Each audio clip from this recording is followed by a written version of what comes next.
Special 100th episode edition of Pound for Pound, sponsored by Mansion Bet, with me, Jake Wood, and him. Mr. Spencer Oliver. And also him. Don't know what I'm doing here, but I'm here. It's a very special celebration of 100 episodes, so therefore you've all come tonight. Thanks for coming. Some people come a long way. Bristol. Where else you come? Swansea. Bloody Nora. So here we are. Listen, so we've made the 100th ep. I don't know how we've done that. So the idea was put to us by Mr. Ross Sigel at the back there, who's one of the producers of our show. Round of applause for Ross. There we Yeah, go. a big round of applause for Ross. Ross come to us with that idea. I don't know, how long have we been doing it? 18 months or so? Yeah, beginning of last year, wasn't it? Beginning of last year. So we said, yeah, why not? Let's do it. We didn't know really what podcasts were. Hadn't listened to any. Yeah. We decided to do it. Didn't know what the fuck we was doing. Still really, don't, really? Yeah. Still don't. Yeah. Just great blaggers. And it went from strength to strength. We've had some amazing guests. We have, but listen, before we get to all that, because we'll talk about all that in a minute. Yeah. Very lucky to have Mr. Johnny Nelson with us tonight as well. Honour to have you here. Oh yeah. I can't believe, by the way, he's made it on time. We're going through this again. When I talk about sweating, like it was like 7:45. Is he going to do it? Is he going to do it? Yeah, calm down, relax. But yeah, well done. I thought I'd make you panic. I was not going to answer the phone. So when he was ringing, where I thought I'd just leave him for a bit. But I panicked when I got outside because I thought, shit, I put the wrong thing into my sat nav. But we're here now. So we're here. Thanks. Happy days. Now listen, anyone who listens to the podcast on a regular will know we've had a bit of a debate over the last few weeks. Yes. And it's been ongoing probably, 6 months or something? Yeah. And it's basically the size of David Price's left bollock. His left bollock. How it came about was testicle. Yeah. We were talking about one of David Price's fights. I said, do you know what? David Price has got big bollocks. And he went, you must come up to his bollocks. I wonder how big his bollocks are. Back up a bit. I was talking about, like, he's got bollocks in the ring. Oh, right. You know, yeah. Yeah, so Jake said, how big do you reckon his bollocks are? No, his left bollock, wasn't it? Yeah, how big do you reckon his left bollock is? So, what did you say? I said lime. Oh, you said a line? I went lime. Oh, he's 6'9", isn't he? Yeah. Big guy, you know what I mean? I thought it was more. I thought it was more like a kiwi. You know what I mean? So, what would you say was the size of David Price's left bollock? Yeah, his bollock. David Price's left before bollock. we get there, Bear in mind, one bollock is always slightly bigger than the other one. Well, I don't know if this is too much information. So hold on.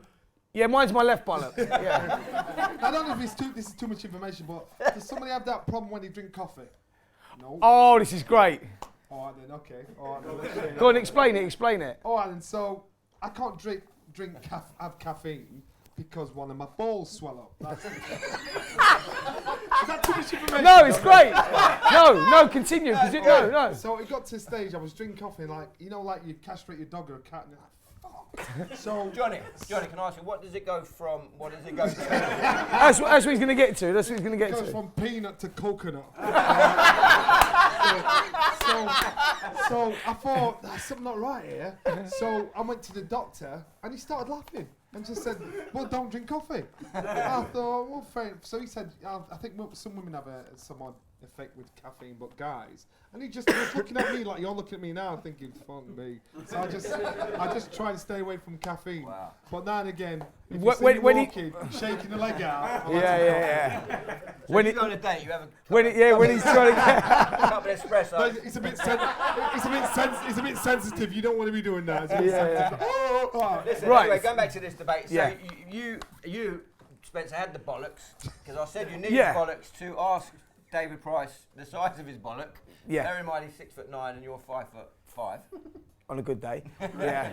So yeah, so Don't need I said to Jake, yeah, listen, on last week's ep, I'm going to ask him because it's been an ongoing debate. I said we're with him at fight week. I'll ask him. He went, well, it's You fight asked him week. Fight week. Fight week. That's sick, man. That's just Yeah, that's and insensitive. wait. Well, first of all, he wished us a happy Yeah. birthday. So didn't he? first of all, he wished us a happy birthday. Can I borrow that? Let's have a look. Hold on. Turn it up. That'd be a good idea. Put the volume on. What's going on here? Put the volume on, yeah, that button on. Let's go back on Right, that go one. on, start again. Start again. Let's go. Just want to say congratulations on the 100 episodes of Pound for Pound podcast. Keep it going, lads. Soon as the 100. Can everyone hear that? Yeah. Thank you, David. Right. So thank you, David Price. Now, you asked him. Hang on. Hold on. Pause it. Now it. you Go asked back. him. Oh, you bastard. Not David Price. it's Yeah, your father.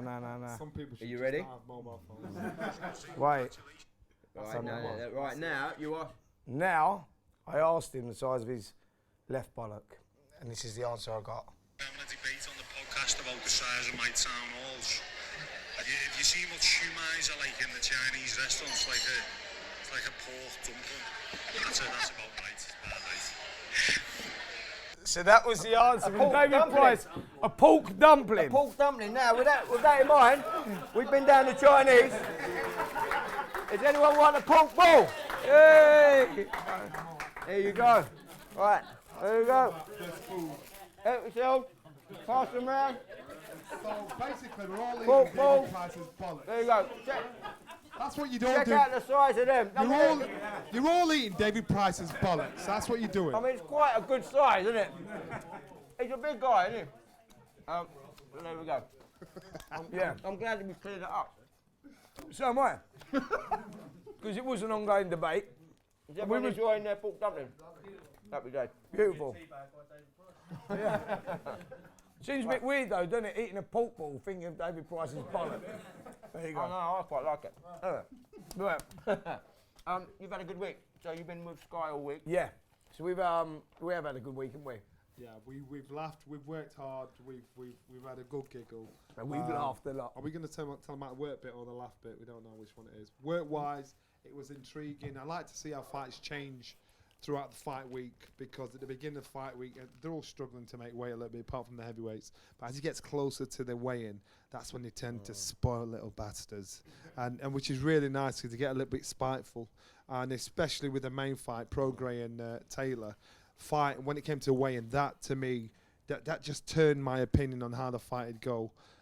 Because Prograis, he was up front, he had it, he had a chip on his shoulder. I thought, this guy's on it. And then when it came to the weigh-in, he was sat there really quiet around the back. He was struggling like hell to make the weight. But then when he got on the scales, that's when he kind of snapped a little bit. I thought, I'm going Taylor. Taylor got a big good one. At that moment, John. Yeah, that moment. Yeah, Once at the weigh-in. We was with him, I was with Josh Taylor and Prograis from Monday. So we went to see them both in the gym on Monday. I think it was Tuesday. We went to see them Wednesday. We had open workouts. And they were in great form, and none of them were cracking. And you just thought, you was asking them the question, who's going to win the fight? How are you going to win the fight? Do you truly believe that you got his number? And they were both answering you. And we know as fighters, you look in their eyes and you know whether they're panicked, whether they're rattled, whatever. But they were both so supremely confident, it was unreal. But Johnny's right. When the day we got to the weigh-in, so after the press conference on Thursday, I said to Johnny, this is truly one of those fights that you can't pick. Like where even if it's 51-49, you believe that one of them's just got the edge. This one was just down the middle, 50-50. But they had a weigh-in. Prograis just, you see the cracks appearing, didn't you? He cracked a little bit. You know what the problem is when you're trying to make weight? It's hard because all your senses are heightened. Any bits of paranoia that's in your head are there, but you're really sensitive. anything will piss you off. You can imagine having to fight somebody, and this guy's in your face. He's shouting stuff. He's breathing on you. He's been right in your personal space. That's the time you're going to be trying to stay your coolest, because once the idea is, if you can get your opponent to hate you, if you can get him so angry that he can't even think straight, you more or less won. You've got his number. I remember I did it with Carl Thompson, when I boxed Carl Thompson. Now, I knew this guy could fight, he could punch, he was tough. I was a fan of his. And Brendan said to me, you've got to get under his skin. And because a lot of people said it's going to be a tough fight. So my idea was to get him angry, so he forgets about all the things he trained to do in the gym. He just wants to fucking kill me. That's how you've got to get him. You've got to get him to that point where you think, I want to kill him. And so with Carl, it was a dirty little trick at the final press conference. Mobile phones had just come out then. And the new Carl went to a club called Mrs. Smith's in Warrington. Great dancer. I used to see him in a club, wicked dancer. And I can't remember his wife's name now, but I remember it then. And say, for instance, the name's Cynthia. Say, for instance. So I was sat at the presser. Carl's there. The promoter's there. Carl's there. I'm here. I'm talking to John Ingle, I think it was. So John knew what I was going to do. I said, so we're talking loud enough so he can hear the conversation. Yeah, I was in Mr. Smith's the other day. Because he had picked up. Yeah, I took this bird, Cynthia. Unbelievable. What a bird. And Carl's like, you can see him. And Carl straight away in the corner on the mobile phone, you can see his head going like that. So he's arguing with his missus. He's fuming. I thought, I've got him. And John's chuckling. And it came to the head-to-head, and he was rocking. He was so mad. So straight away, emotion has taken over tact. And what I'm saying is about Prograis and Taylor. Once you can get your opponent to that point, it's a little victory, but it goes a long way, because you've got to do that. Roberto Duran did it with Sugar Ray Leonard. It's warfare, mental warfare in our game. So when you saw that at the weigh-in, I thought, he's got him. It's funny because he was actually rocking. When you say that rocking thing, he'd done that because Taylor was niggling at him all week, and he wasn't biting Prograis. He was a cool cat. He was brilliant, and we were speaking to him. Was he getting under your skin, Regis? And he was like, nah, man, I know the deal. I know what's going on. And at the weigh-in, he got in his head and he was rocking, and then he was like, yeah, I'm gonna do it. I ain't gonna just do it. I'm gonna fucking knock him out. He's fucking done. And then we said, well, actually, it might. And I think that was the difference on the fight, because I was saying this to you today, Jake, weren't I? I think that was the best fight I've ever attended live. As in where they put it all on the line and it had everything. The skill set was unreal. The boxing IQ was unreal. The pork balls were fucking unbelievable.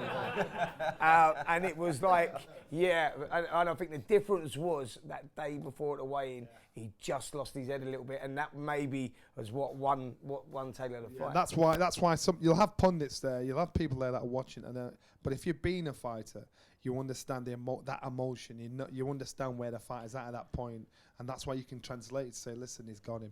You might not understand why, but he's got him. And so in future, when you watch fights, just watch. You can always tell bullshit emotion. You know, you can understand when someone's trying to hustle it, but you can always tell when it's for real. And when you can see it's for real, that's where it makes all the difference. I think you guys are in a privileged position, you know what I mean, in terms of that week, in terms of the access that you get, what you're seeing of the fighters. You're going to see stuff of them backstage or you know, when they're not on camera, that fight fans are not particularly, you know, not going to maybe pick up on. So the funny thing was, I had a rumor one of them was struggling to make the weight, and I heard it.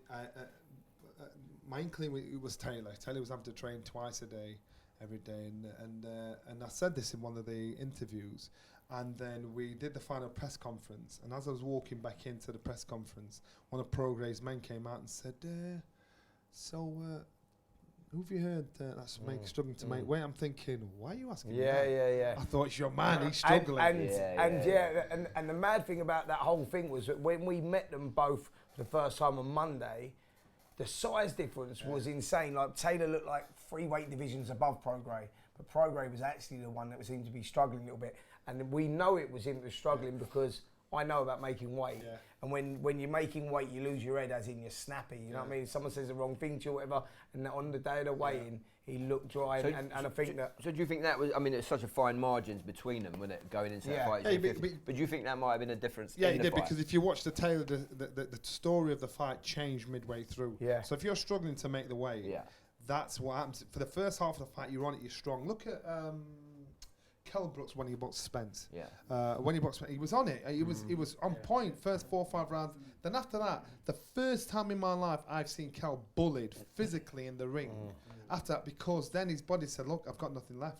I'm good for 6, but anything past that, I'm done." And that's Yeah, what that happened. was to the be story fair of the to- fight when it progress Well, started quickly and then Yeah, you say, but I "Oh, think to be fair fell to off." him, he fell off in the middle rounds, but he come back in that 11th round, especially the 12th round. It was incredible. Prograis, by the way, for me, I still think he's going to be a future star. I think that's just that was the first time, really, although he's 24-0, 20 KOs, the first time really that he's boxing at that level. Same for Taylor as well, that they will mix it in that sort of class, because I think Taylor will probably go down as one of the greatest fighters from Scots ever. I mean, if people talk about is he the greatest fighter since Kevin Buchanan, I think he'll surpass that.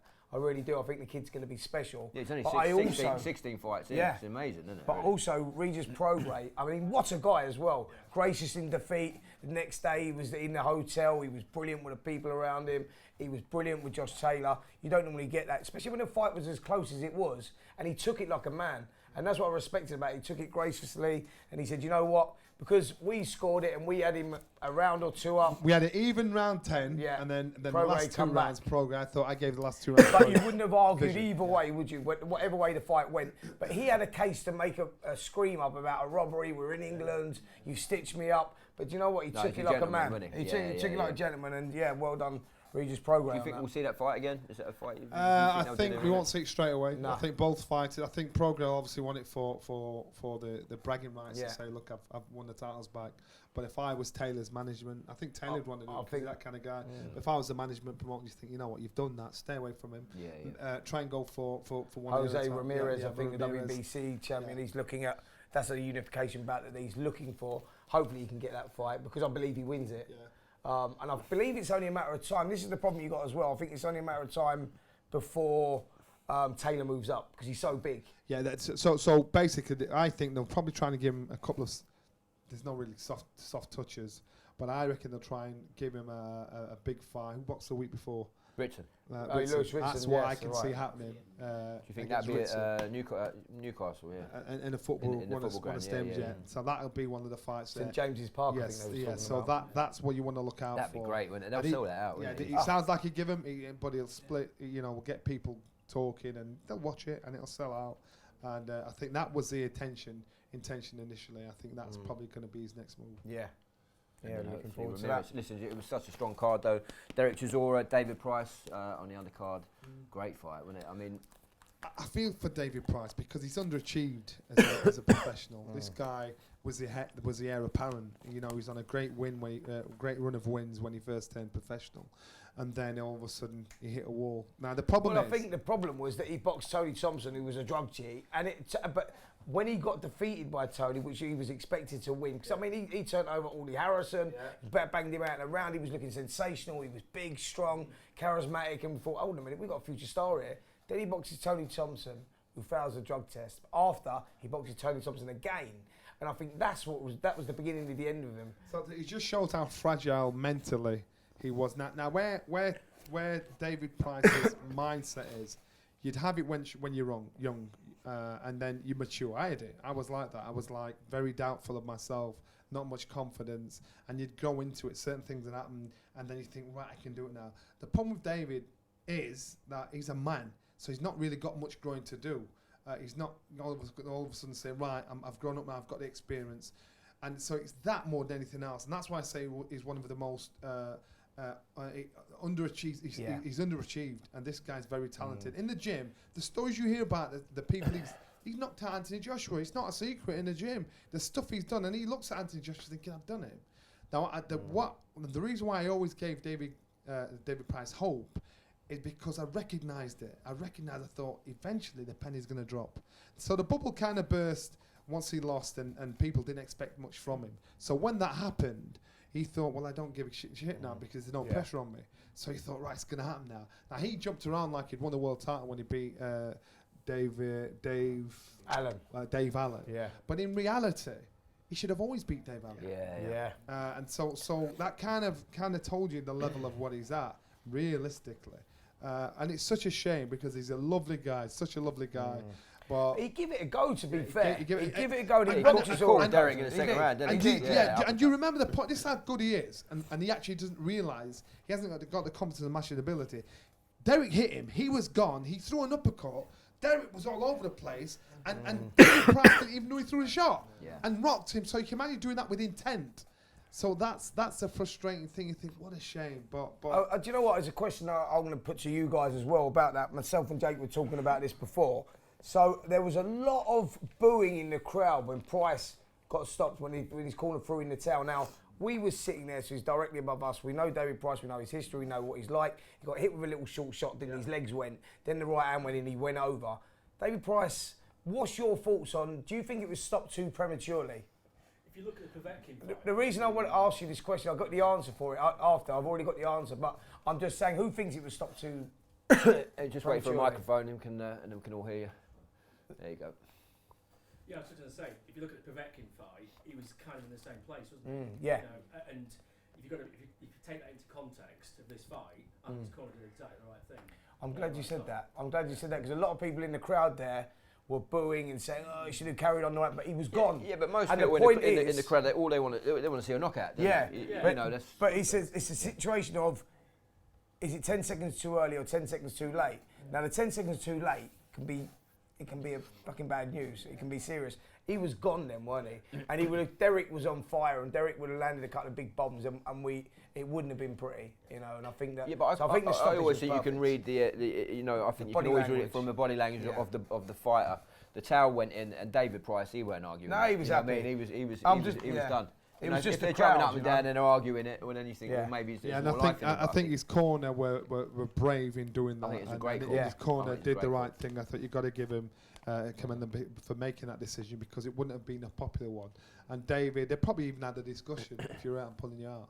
And so they understand how fragile he can be, but they understand how good he can be. So they probably read how the fight was going, how David was when he came back, the questions he had, the responses to the instructions when he came back. So they probably had an inkling of his mindset. So for them to do that, it was a compassionate, smart, clever move where if David decides to box on, he lives to fight another day. That's if he decides to box on. But if you get knocked out bad, and I mean like sleeping, gone bad, nah, it's a bad scar. So I think it was a great move. What's by him. your thoughts on Pricey? Do you think he'll give up, or do you think he'll continue? I personally think he should give up because now he's shown his ceiling, he's shown where he is. So now he's the gatekeeper.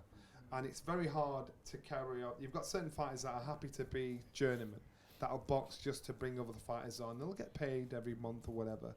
But I don't understand that. I don't understand what the motivation or the mentality is, because you're kind of prostituting yourself to go out there, come on, beat me up, let me get paid.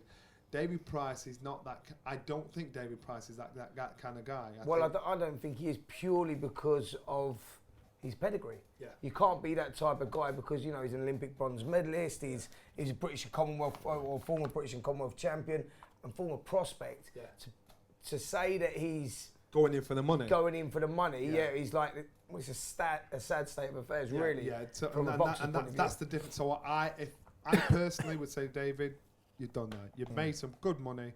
You know, you're done now. You've got your house, you've got your car. You don't owe anybody money. You've done well, much better than most people in our game. I'd try and talk him into going. Also on Saturday night, someone else potentially could maybe walk away from the sport, and I don't know what your thoughts are. Ricky Burns versus Lee Selby. Ricky Burns, now 36 years old, 3-weight world champion.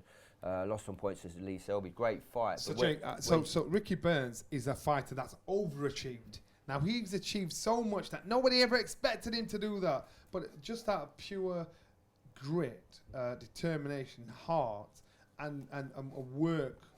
You know, he's a good kid. He's happy to still work in the sports shop back home. His feet are solid and firmly on the ground. So now he's made enough money, more money than he'd ever imagined. Former 3-weight world champion. Ricky Burns now is he going to be happy to be a gatekeeper for the youngsters coming through? I don't think money's his god. I don't think anybody on the bill were the kind of guys where money was their god, where they're motivated by the money they get paid. So I think Ricky Burns, again, will say, you know what, I'm done. I'm out. You would know, Johnny, more than anyone else. I think, well, Spencer obviously was in a different situation, sort of, retired through injury, but you were in a position 10 years unbeaten. Is it hard to get to that point to make that decision to walk away? When do you think it's up to just each individual boxer to decide, or did you find it hard? So you know it in your head, but once the words have left your mouth, that's when that commitment's there and you think, shit, I've done it. So a lot of fighters know it in their head and you think nobody else can see it. A lot of fighters, they'll do certain things in the gym, they'll be getting hit by kids that couldn't hit him before. They'll not see a shot and they'll know themselves. Ricky Burns knows, and if he's admitted it to anybody, I don't know, but he knows what he's got left, what he's capable of doing or not. I remember... you think it's always up to the boxer? It's always up to the boxer to decide. I think what we saw though on Saturday night was that Ricky Burns actually still got a lot left to give. He has, but the thing is, now is it at that level? At that level. So does he want to operate at that level after being a 3-weight world champion? And that's what I'm saying. What's the motivation? If you're used to driving about in a Porsche, next minute you have no disrespect to Skoda, next minute your car's a Skoda, then you think, I'm used to this lifestyle. Someone's got a Skoda. Change the car, John. Change the car. Yeah. Ford Capri. But what I'm saying is, if you're used to operating at a certain level and being respected at a certain level, do you want to really operate down there? And that's where I just think Ricky's respected. Yeah, I mean, I saw an interview with Ricky Burns afterwards. Did you see that interview with Ricky Burns afterwards? Yeah, he was in tears, wasn't he? He was in tears and emotional. Now, this is a guy, and we were talking about it on the build-up to the fight, and I asked him the same question. I said, what's your motivation? You won world titles in 3 different ways. Like Johnny said, that's really overachieving. It's incredible what he's achieved. And he's just a solid workhorse. He moved down to London so that he can train, moved away from his family, so he trains in Matchroom, shows his commitment. That was after he lost his 3rd world title. He moved down to London. So I'm like, wow, what's this guy's motivation? What's his drive? And you saw what it meant to him. I mean, it was a close fight. It could have gone either way. I think I had him a round or 2 down. I think the right man won, Selby won, and it was a great fight. But this guy, I don't think he's going to stop, Jake. I don't think he's going to stop because his motivation, you could see what it still meant to him. I mean, I agree. It was a great fight, and we saw flashes of the old Ricky. But you look at Ricky Burns 5 years ago, 6 years ago. I agree. It's not the same guy. He's just that little, for me, that slightly little. So it'll be that what timing is a motivates little bit off. He can see the shots, but he's not quite. Yeah, that'll be what motivates him, because I think now he's comfortable. So it's a case of what motivates him, and it hurts. And I'll say, for instance, let's talk Nigel Benn. I think we're going to touch on him later on. Yeah. So Nigel Benn, his last fight was against Steve Collins when he quit in the ring. No one would have ever expected that of Nigel Benn. So Nigel Benn's hunger, his fire in his belly had gone. So in the fight, for him to do that, it'd gone. So he's had time off, he's had time to reflect, his life's changed, his lifestyle's changed, his life's stable now. He loves to fight. So now that fire's bubbling again. So the thing is, as you get older, is the story out about him? No, we're going to put it out right now. Let's announce it. So Nigel, the fight's off because he's got injured. Yeah, so he's meant to be fighting Sakio Bika on the 23rd of November. That fight is now off. Yeah. Just been cancelled in the last, while we were sitting here, in the last hour. So what happens is, when you get older, when you get hit, before when you're younger, you get hit, you get over it. When you get older, it takes you a week to get over it. Now, Nigel doesn't need to fight. It's not like he's skinned. It's not like he needs to scratch that and say, you know what, I went out in a way I didn't want to go out on. That's not me. My hunger for the game had gone. Now his hunger for the game has come back. He's not coming back for a career. He's just come back for one fight. He said it was for closure, basically. The reasons were that when he lived his life as a boxer, and we all knew this anyway, he was a party boy. He used to go out, he drank, he'd stopped smoking when he was 42, he said. He lived that life all the way through his career, and he said after he sort of, got himself proper and on the right level, he said that he needed closure. That was what it was. But for me, I was like, when your time's up, it's up. Like, he's 55 years of age. He's been retired 23 years. I personally thought, whatever you're doing in the gym, you'll know better than anyone. Whatever you're doing in the gym, and you might be looking good in sparring or whatever, but sparring and boxing is like chalk and cheese. I nearly did it. I nearly came back to fight Marco Huck. How close was you to coming back? No, seriously close. And then I'm to the point where, so the story goes this: they flew me out to Germany. Marco Huck was matching my record of defences. So he wanted to go out there big him up, this German, this champion based in Germany. And I looked at this kid, I thought, in reality, he's shit. He's just he never leaves Germany. But you've got to be nice and PC. He never leaves Germany, so that's why he's always winning. He's had fights that are tight, and they've given him this scene. I thought, the kid's shit. He's nothing special about him. He's just tough. He's a bully. And so they flew me out. So me and my mate went out. Thought we'll go out for a laugh. I'm sat there ringside. They called me into the ring after he'd won the fight and asked me what I thought. I'm being polite. Well done. Congratulations. I'm glad he's matched my record of defences. And then the interviewer said, how would he have done in your day? Would he have beat you? I went, no, not really. I'd have probably knocked him out. So we're the only two black guys in there. My mate. Right, so that's when it starts. So in the press conference afterwards, it all changed. It went mad. I had a driver take me there when we went to the show. This time we're hitching a ride home. Nothing wanted to know. And how old were you then, Johnny? 49. And you were seriously considering? Yeah, just for that one fight. Really? So that was the mistake. Was people kept saying, and Huck was probably just on the downward spiral as well. And I said the problem with this kid is he doesn't. Once you take him out of Germany, and once he comes across someone that can box, then he's done. So we got to a point where we were talking money, and he said he got offered $500,000. And then he said, but I want all the TV rights. He was asking for stupid things. I'm like, I'm old enough to be your dad. And so he kept moving the goalposts. So eventually, he went and took another fight. First time we came out of the Germany and boxed for $290,000. He got offered £500,000. He boxed for $290,000. And he got knocked the fuck out. Which tells you the story. This kid was good in his own patch. Now he's boxing Joe Joyce. Yeah. He'll get battered. He will get. He's just a tough bully. So it wasn't for a career. I just saw this kid. I thought I could do him. I can't do him, but I can do him. And I'm honest with myself. And Nigel Benn thinking I can do it. And I know Nigel has been itching to do this for a while. They offered it Steve Collins. Steve Collins was asking for a hell of a lot of money. Sorry, first they offered it Chris Eubank. Chris was asking for ridiculous money. Then Steve Collins. They offered it Roy Jones Jr. Roy asked for stupid. But those are in fairness. Nigel. You think back, Nigel. But those are the fights you would, if you were going to watch any fight with Nigel. When obviously Chris Eubank. Those are the fights you would want to see. But Saskia Bika. I agree. Most people don't know who he is. Yeah.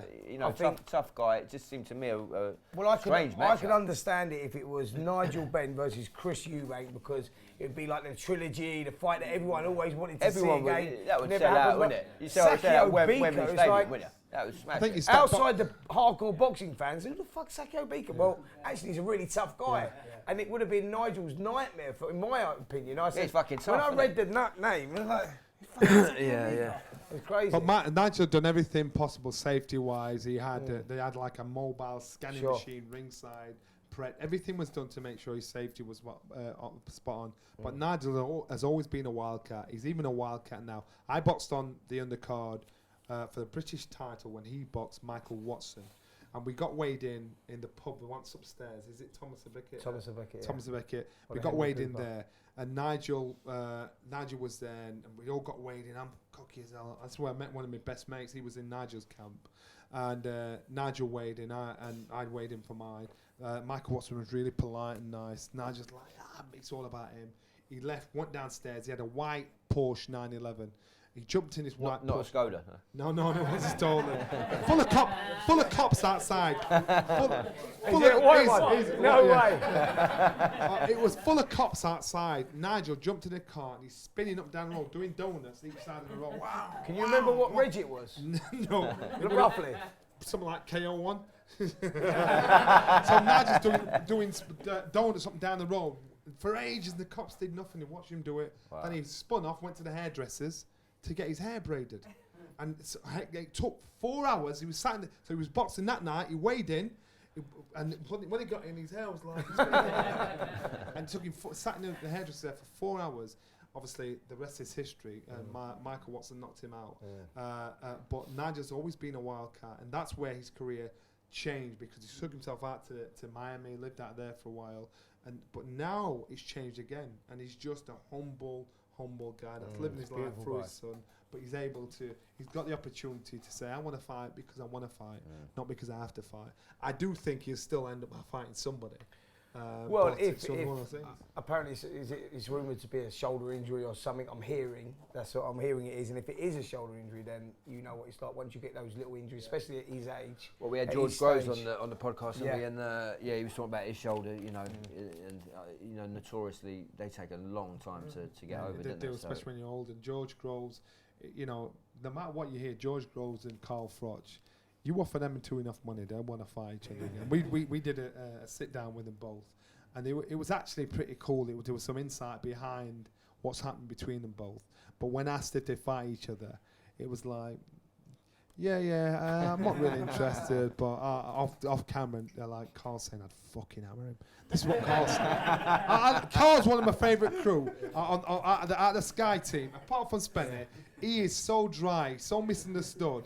He is funny as hell. So when he's doing an interview and he mentions 80,000 people, he'll say, watch this. And he'll say, yeah, right straight face. And when I box in front of 80,000 people. And when the camera goes off and he's going, that's the truth. He does it on purpose to wind people up. He's a funny guy. So anyway, Nigel Benn, that fight is off. He's done an interview with the Sun Sport, and he said, "I have been dreaming of a one-off fight for years, and I'm heartbroken we had to call it off." I hope for his sake that he finds closure. But I don't know if he'll find it in one more fight. You know, for me, I would find that uncomfortable to watch. I think I'm with you, Jake. I think when your time's up, it's done. You know, you can't. Your father time waits for no one. That's in my eyes, and I get what he's doing it for, and I totally understand it. Listen, if he does go through with it, and it does happen, let's just hope that the injury heals well. I know you'll say it's uncomfortable viewing, but you're gonna watch. Yeah, you're gonna watch, aren't you? It's like seeing a couple arguing in a supermarket. You're thinking, oh dear. Nigel's son, Conor Benn, fighting on the undercard Saturday night. TKO round 4, Steve Jamoi. Conor Benn coming in nicely, and he's 16-0, 11 KOs. Connor's a nice I kid, like the way they're not pushing him too quick. You know, they're sort of taking their time with him. There's so many similarities with Conor and his dad, because his dad at kind of this stage, the criticism his dad got, and I was one of them, criticised him because he's vulnerable, he's not all that. Look at what Nigel ended up doing. And Conor is one of those, do you think he's just too raw, he's just too open, but Conor can fight. Another kid, he doesn't have to fight. He was born into wealth, so they're the dangerous ones, because you think, what is motivating you to do it? I think he's come of age the last two fights. From the last two fights we saw him at York Hall, I can't remember who he was boxing. He was a tough kid who had a good record, never got stopped, and kind of blew him in away in a round or two. You know the funny thing was, so on Sunday morning, after the fight, I thought, go and have a sauna before I disappear. Got in the sauna. Conor's in the gym. Training in the gym, on the Sunday morning after the fight, Wow. And I'm like, what the fuck? All these mates were out partying. He said, I don't party, don't drink, this is me. You know, he was happy. I thought, Conor, I've got to respect him. Nobody was there, no cameras there. Training in the gym, had a swim and that. And I thought, good on you. He's a good boy. He's good, isn't he? improving, but I think you're right as well, physically. Like in the last year, he's filled out, and he has. And Steve Jamoi, by the way, was like, I know he was a late replacement and he come in, but the kid was fucking tough. And you know, he was a tough kid who boxed at a high level. And for me, I think the way that Conor systematically broke him up, and then the finish was excellent. Steve Jamoi came in off that fight. He'd beaten an unbeaten fighter 17-0 and beat him.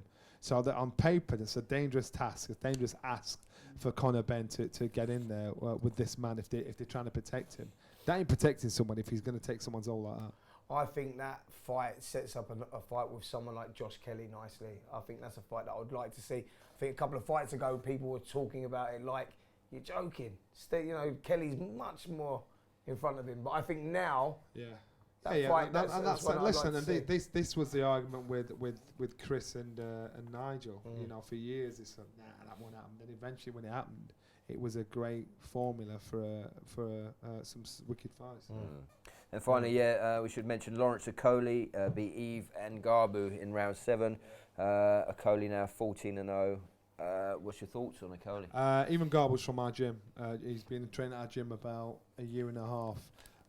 And even before that fight, I thought Eve is not big enough to be the kind of cruiserweight you'd think, shit, You know, there have been guys at his size at cruiserweight have done a job, but I think against somebody like Lawrence, who's long, So awkward rangy, and innit? rangy, Yeah. and if he makes a mistake and misses you with a shot, even if he clips you on the top of the head, you're gone. So I thought he's just rangy and messy. So there's no method to what he does, and I don't think It's not attractive, is it? it's not nothing attractive. to it. But we will see how attractive he can be when he moves up to heavyweight. Because at the moment, when he's cruiserweight, guys that can't get into him because he's too awkward, they're holding, it gets messy. And he's holding as well. But when it comes to heavyweight, that won't happen because he'll come up against guys that are the same size as him, that are heavy, that are BAM! So then you'll see how good a boxer he actually is. So at cruiserweight, I think he'll dominate at cruiserweight. Does he win a world title at cruiserweight? I think he can do, because I think the depth of the fighters out at cruiserweight, some of them are tough, some of them that will keep coming. I think once Alexander Usyk moved up, I think there's a great opportunity for him to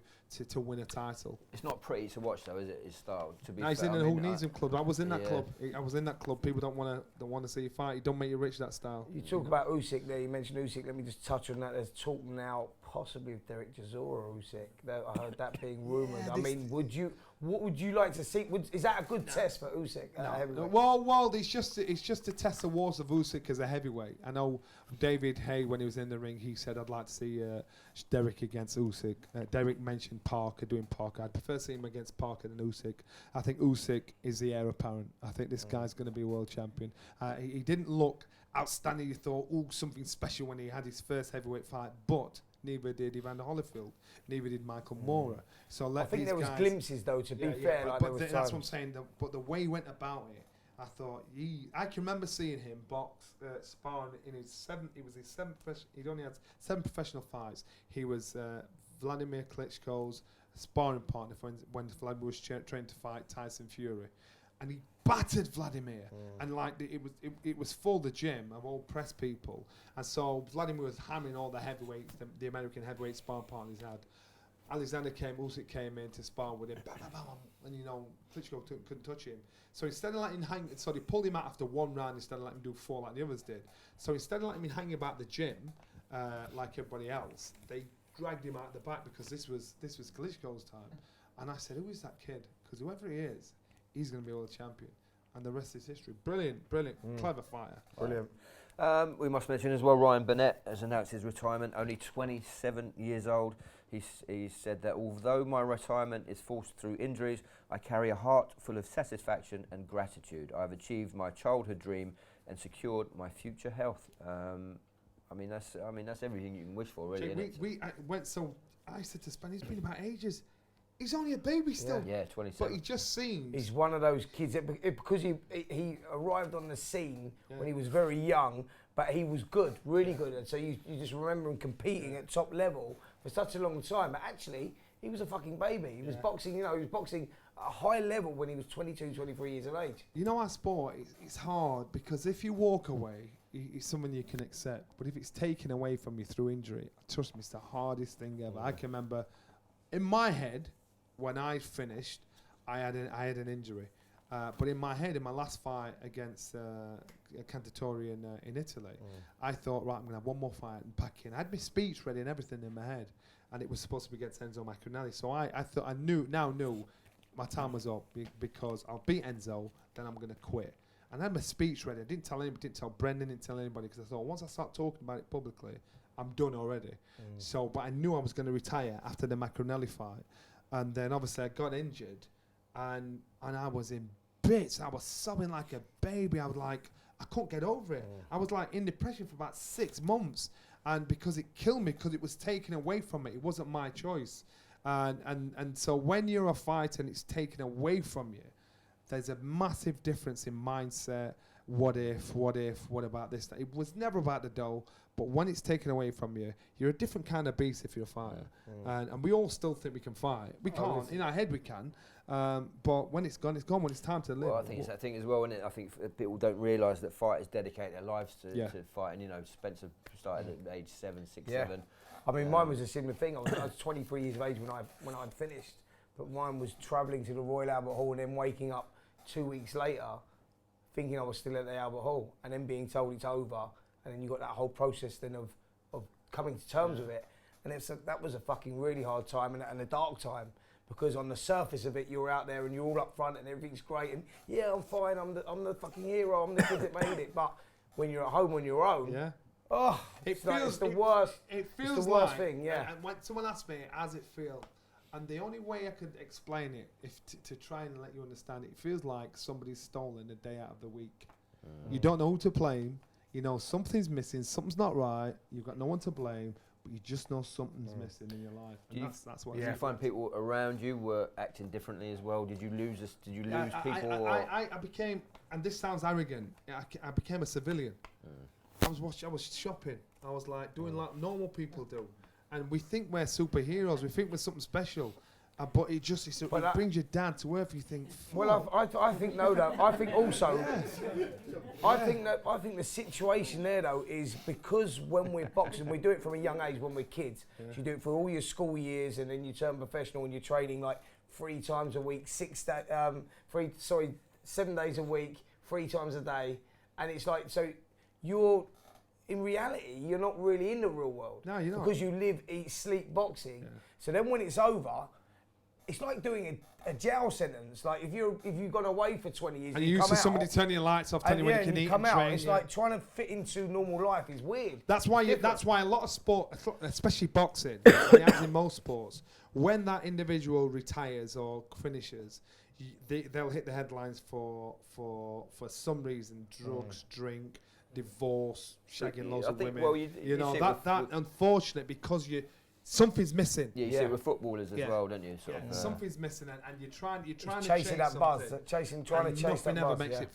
Ever makes it feel the same. Yeah. So let's hope, Ryan Bennett. Listen, he seems at peace with himself. Yeah. He's a sensible kid. He's a lovely kid as well. So hope he stays involved in the sport. And well done on a great career, Ryan. If you're listening to this, mate, and good luck in the future. Tyson Fury. We've got some. He's fighting WWE this Saturday against a guy called Braun Strowman. Now, I'm not a WWE fan, but this fucking geezer Braun Strowman is like Tyson's big, but this fucking geezer's like towering over it. So here's I'm interested to hear your views on this. We were talking about this outside. So I think. Doing this before he's got his fight with Deontay Wilder lined up, and remember what the cop was like when he had his last fight against Otto Wallin, which was only a few weeks ago. I think this is fucking madness. Nah. He's got 10 million on the line or whatever he's getting paid. But Jake thinks, oh yeah, but we're only acting. But things go wrong. Tyson Fury. I was about to pull you there. They're going to be so rehearsed. Listen, that's what I'm saying. I'm with you, listen, Jake. It's not real. You know it's not real, don't you? I don't. Listen. What do you guys think? I think. It's a risk. There's no risk. Unnecessary risk. Listen, there's going to be something in their contract where you can't raise your hand above shoulder level. On a Saturday when World of Sport was on, and Dickie Davies would present wrestling on a Saturday. Man. My dad used to sit there and we weren't allowed to talk. Do you believe him? Listen, it's a payday, isn't it? It's a payday. So you got 2 fucking lumps in the ring throwing each other about. That's a risk. When I've got to fight £100 million fight line. No, listen, he's got a ring. He's got a ring drawn around his head. He can't go anywhere near that area. You got to give it to Tyson Fury because in our game, first you do boxing because you love it, then you do boxing because you love it and you get paid a lot of money. Then you do boxing because you get paid a lot of money. Tyson Fury has managed to have that crossover appeal where he makes some mad money because he boxed, pretending to fight, doing wrestling.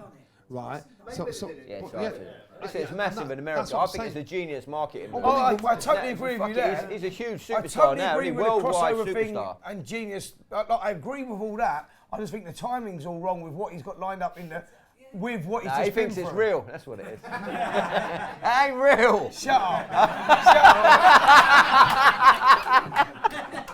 It ain't real. Fuck off. This is real, isn't it? Don't worry about it. Your eye's going to be all right. No way. Yes. Fuck this. Stop going. But listen, I've got some news about Tyson Fury. Some good news.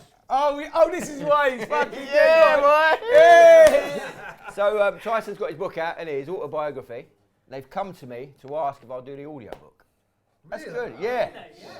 So I'm fucking buzzing about that. Yeah. So that'll be. So I'll be. So whatever you say about Tyson Fury, don't say anything bad. Yeah.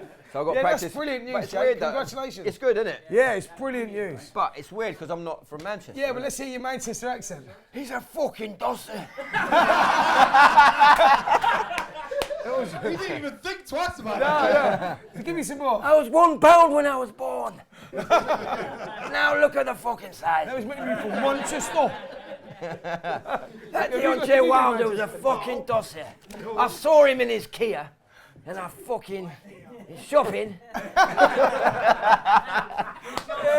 No, I'm not going to do it like that. Listen, I'm a massive Tyson Fury fan. It's probably my favourite heavyweight boxer. I think he's the #1 boxer in the world, heavyweight boxer. We've had him on the podcast a couple of times, and I'm really honoured that they've asked. That's brilliant news. But yeah, but I'm going to be doing it in my own voice. I ain't doing it fucking Manchester. Congratulations, mate. So yeah, you can all listen So to what, that. hold on, what if Tyson Fury comes up to you, gets in your face and says, I want it done in Manchester accent? Well, fight, he'll have to find someone else, wouldn't he? You want to fight him? Huh? You want to fight him over it? No. All right, no, that's it. WWE, I would. Shit, boy. Shit. So there we go. Brilliant. Also, Tyson Fury was saying he wants to fight MMA. Have you seen that? He wants Conor McGregor to train him up. crazy. That's nuts, isn't it? That He is would get ridiculous. battered, wouldn't he? That is just not. You see, Floyd Mayweather not stupid. He'd do that with Conor McGregor. Yeah. Boxing. But the other way around, he'd get his arse bust. Yeah. You know, you just wouldn't do it. I've seen those guys, when you're getting smashed by a bare hand, it's just like a little... It's not even that, it's those kicks, Yeah, isn't and it? you get kneed They would in the smash head. him up. I've seen some right damage done. I just wouldn't do it. I've always wanted to do that kind of training, but the problem is, when you go in the gym, or you go to another sport from a sport, you're fresh meat. I can remember I went to train with the Sheffield Eagles, and Gary Hetherington, who was the gaffer at the time, said, Johnny, right, you stand out there, catch the ball, no matter what, make sure you catch the ball. I went, yeah, no problem. So I'm stood there in the middle of the field, and they kick the ball, and I'm looking at the ball like that, and all I can hear is, ah! No, what the fuck's going on? What's going on? Ah! Ah! And they're all, whoa! Fuck that. But then in our gym, we were in the gym, and David Beckham came in. So everybody's thinking, they're not thinking, fuck, David Beckham's there. They're thinking, we're going to fuck him up. So it's like, everybody's getting their gear on really quick. So Naz says to David, are you training, David? He went, nah, I've just come to watch. So we were going to batter him. So what I'm saying is, to go and play MMA or try and practice it, I couldn't do it because I'd get battered. And I know. Mind you, it'd be a bit of a job to fucking knee Tyson Fury in the head, though, wouldn't it? just drag him down. No, but anyone who's trained in that, they will just leg kick him to Yeah, fuck. course. He'll He's too go down gangly in there, for all that, surely. strangle him. Yeah. It's just totally, I think Johnny's right, they're two different things. Fresh meat. Listen, the WBC have announced that if Dillian White gets cleared of his UCAD investigation, he'll be put back to mandatory status to fight Deontay Wilder, but not until February 2021. See, I think that's a disgrace with load the of way that bollocks. he's been treated, Dillian White, in the first place.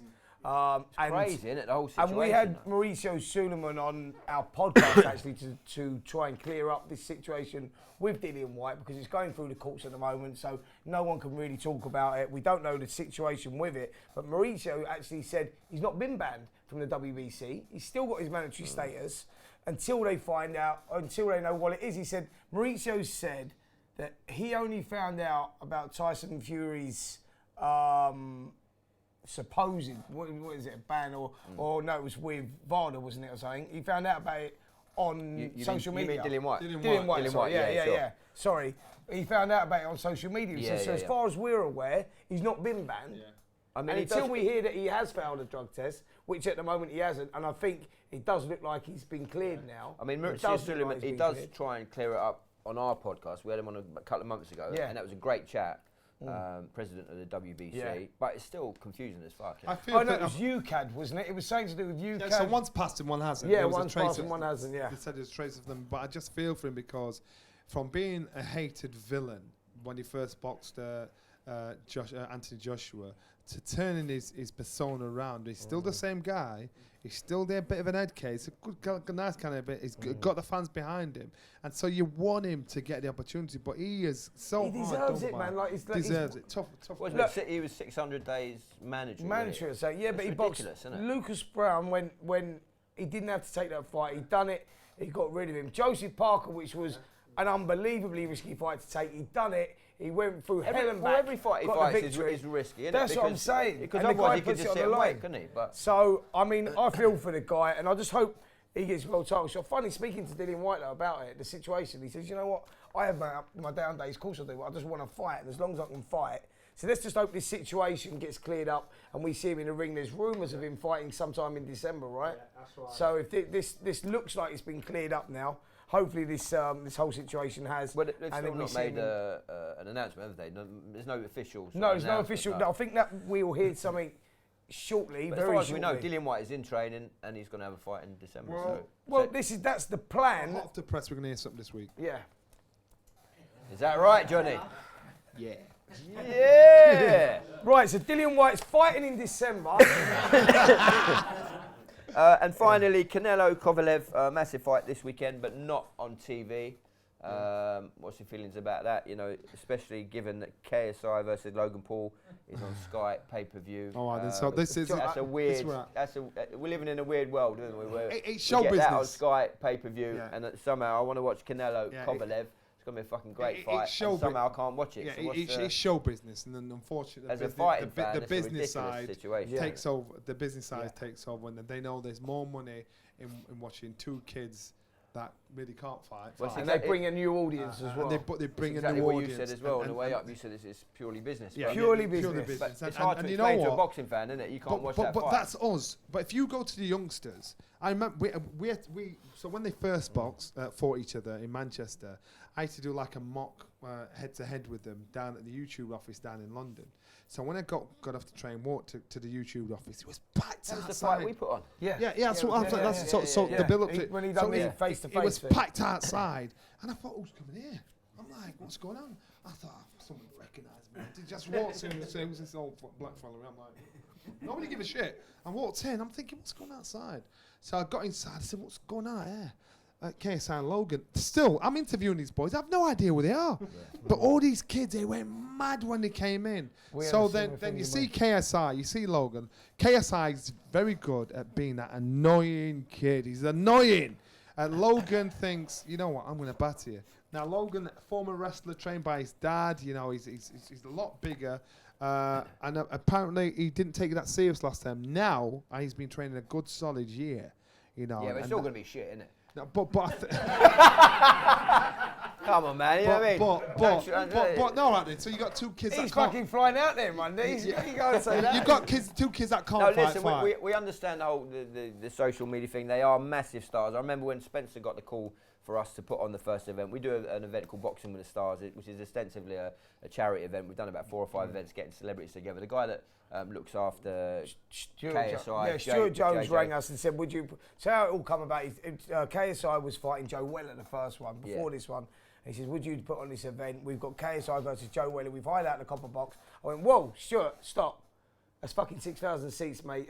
He went, no, we sold all the seats. I was like, who the fuck are these kids? I'm Googling them. 25 million followers. So it was a new world to us, weren't it? And we went. Yeah, and the then way in, all the kids, like, it's full of kids, screaming kids, screaming isn't it? kids. It's like, you've never seen anything like it. You're right. They're like You ask it's like any Elvis kid- is in the building, isn't it? Yeah. Ask any kid under 15, their eyes are like, oh my God. So Really? So I missed that one because Lawrence Okoli that day was fighting Isaac Chamberlain. Yeah.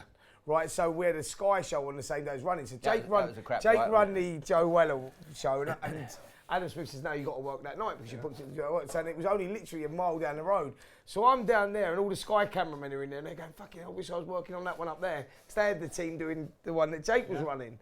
And so we'd done that. So I didn't see like what was going on. And after the event, Jake went to me, "Fuck, I've got to tell you, mate, it was like fucking insane. There was kids screaming, like Elvis was in the building." So we put on the second one, but this time it's KSI versus Logan Paul in Manchester, weren't it?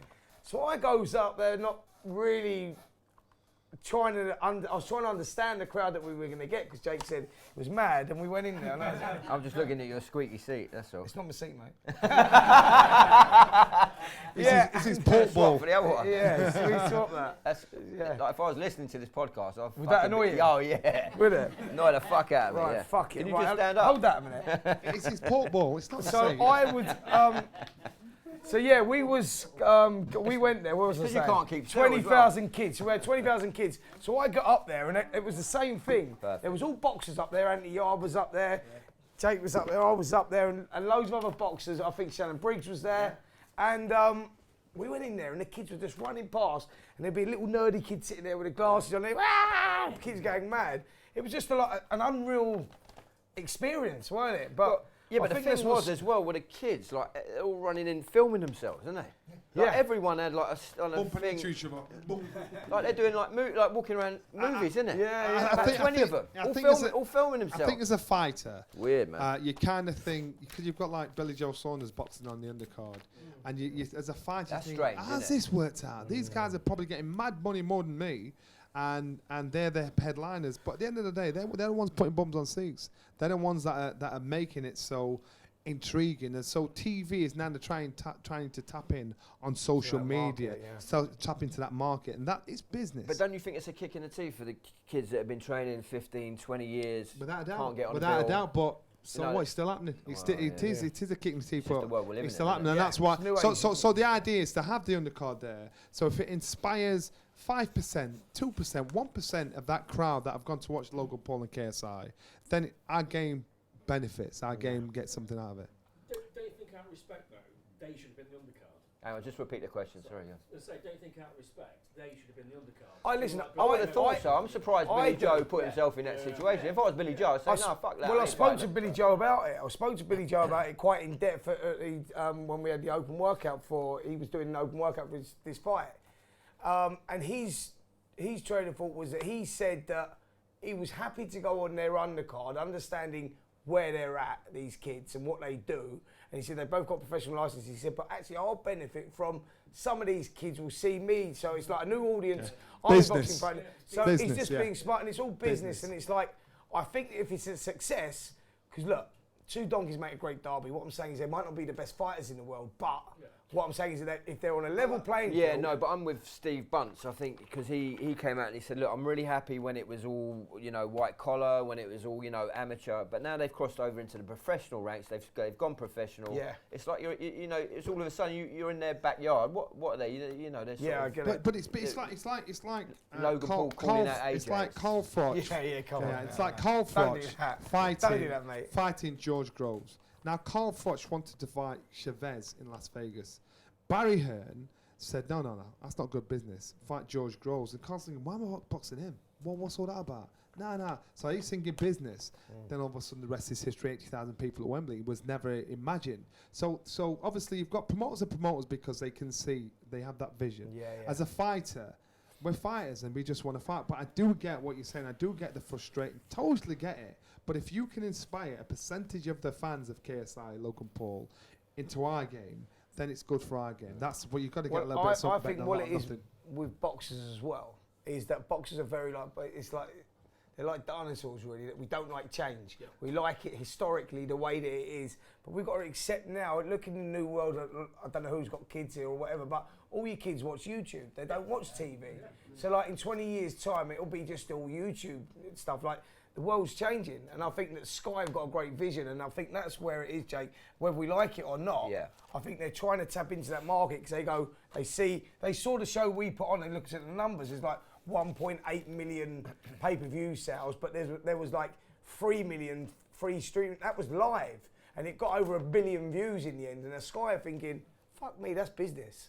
Do you know what I mean? So yeah, but that's all great, but it's still getting back to the original point. When you tell me I can't watch Canelo and Kovalev, yeah, but because the Canelo there's no money left in the pot to pay for it, or it's a different business model because Yeah, they're going yeah. to make more money off the KSI. I get it. Like, I well, get I it. understand the business of it, Yeah. but we're talking about boxing, and if you've got highest level, an authenticity, and I'm sure that you'll be able to get it somewhere, just not. told you. No, there's no money.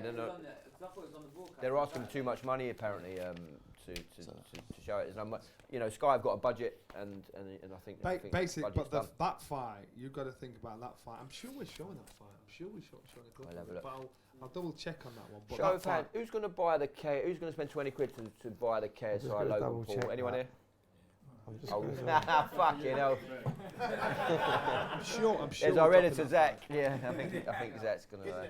We're just double checking whether... I'm just double checking, All right. yeah. Yeah, I'm sure we are. yeah, because we did mention it on our show, but the fight itself, you've got to give it to Canelo. If they're showing it, You've got to give it to Canelo. Again, he's stepping up and fighting Kovalev. This guy's getting better and better. But then you've got to give it to Floyd Mayweather because look at what he did to Canelo, and made it look so easy. But Canelo was just like Golovkin, he's smashing them through and getting better each fight.